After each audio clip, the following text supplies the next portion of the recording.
DXDC Radyoman Report.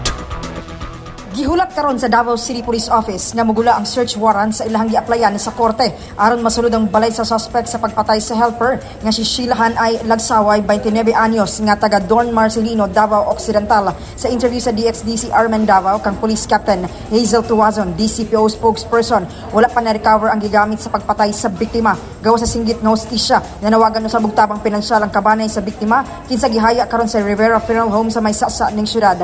Kasong murder ang gipasaka na batok sa prime suspect nga si 70 anyos nga si Ninita Cepada Pagatpatan kinsa karon nakadetain sa Buhangin Police Station. As of this date, ma'am, dili ta makasulod kung wala pa'y approval sa korte katong search warrant nga ato ang i-applyan sa Buhangin Police Station. Kay kung ipugos na to, ma'am, may rason, basig mo pa na rason anong dili magamit as evidence kung unsay nakuha sulod sa balay sa suspect.